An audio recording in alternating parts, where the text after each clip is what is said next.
देखिए, राजनीति तो होनी ही थी। राजनीति पहला भाषण हो तो राजनीति का ही ये मतलब जो भी कुछ भी है, तो ये भाषण तो राजनीति से अलग नहीं किया जा सकता। लेकिन मैं अगर एक बहुत थोड़े में कहूँ, हालांकि वो एक्सपेक्टेड लाइन पर था, उनके बोलने से पहले ही जब वो एलओपी बने तो लोग यही सोचते थे कि देखें मोदी और राहुल में कौन बाजी मारता है।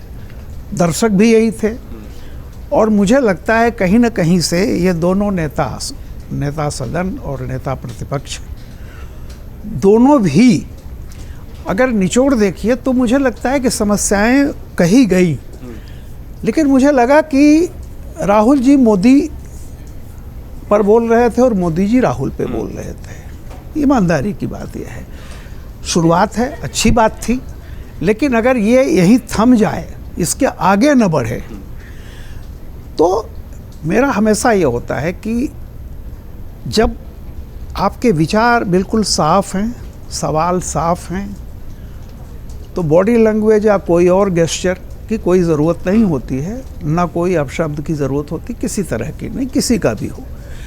तो मुझे लगता है कि देखिए, पहला ये था मौका और सब लोग जान रहे थे और वाकई था भी कि राहुल जी डिफैक्टो तो ये माना ही जाता है कि मोदी जी के बरक्स राहुल ही हैं।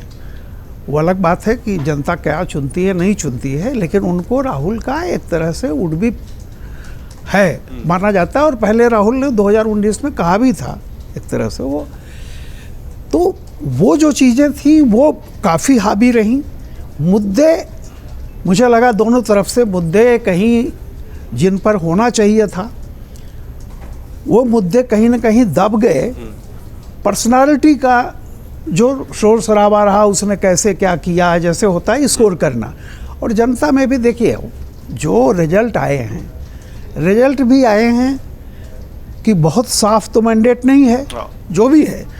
तो कुल मिलाकर के कि ये एक स्ट्रॉन्ग अपोजिशन इसमें आया है, नो डाउट। बीजेपी पहली बार जो है वो गठबंधन मतलब अकेले अपने बूते 272 नहीं पाई है, तो इसका भी एक असर है। और दूसरा एक होता है कि लोग, एक बहुत बड़ा तबका जो था परिवर्तन की बात सोच रहा था, वो नहीं हुआ और किन्हीं कारणों से। तो वो, जैसे मैं हमेशा एक बात कहता हूँ, आहत का भी एक अभिमान होता है और वो किसी न किसी रूप में निकलता है। तो शुरुआत ये रही, लेकिन फिर मैं इसी बात को कहूँगा कि दोनों ने एक दूसरे पर ज़्यादा बोला बनस्पत की देश की समस्याओं के। लेकिन मैं इसको कोई मतलब मैं इसकी आलोचना भी नहीं कर रहा हूँ। एक्सपेक्टेड लाइन पर था, पहले से था कि राहुल जी बहुत एग्रेसिव होंगे, वो हुए। और जिस तरह से मोदी जी ने काउंटर किया, चूँकि वो इस तरह की भाषा बोल चुके थे सारी चीज़ें, तो उनकी भी तो आप जानते हैं मोदी की जो है कि मोदी हर एक मुद्दे को छोड़ते तो नहीं है किसी तरह। अब वो जो भी है उसको बहस हो सकती है कि उनको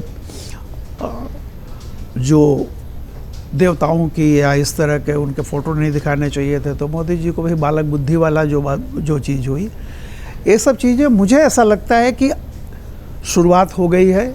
दोनों ने जो राजमाइश कर दी, जनता है, निर्णय तो जनता करती है, किसने स्कोर किया किसने नहीं। मैं कोई किसी को कहूँ कि तो अच्छा नहीं होता, लेकिन आगे से मुझे लगता है कि पर्सनालिटी कल्ट थोड़ा पीछे होगा और देश की समस्याएं जो भी हैं, जो अच्छी चीज़ है उस पे पक्ष विपक्ष आगे बढ़ेंगे जो देश हित में है। जो कोई विवादास्पद इशू हैं उनको लेकर के बहस होगी, लेकिन मैं उम्मीद ये रखता हूँ कि विपक्ष का मतलब ये नहीं है कि जो भी कुछ भी हो रहा है वो सब खराब है, और सत्ता पक्ष का भी एक ये गुरूर नहीं होना चाहिए कि हम जो भी कानून बनाने जा रहे हैं वो सब देश हित में ही है। अपोजिशन का भी एक रेस्पेक्ट हो, जिसको मैं फिर वो आखिरी लाइन कह के ख़त्म करूँगा कि लोकतंत्र की बुनियादी बहुत छोटी सी परिभाषा है, बहुमत का शासन और अल्पमत का सम्मान, मतलब विपक्ष का सम्मान। ये रहे तो अच्छा होगा।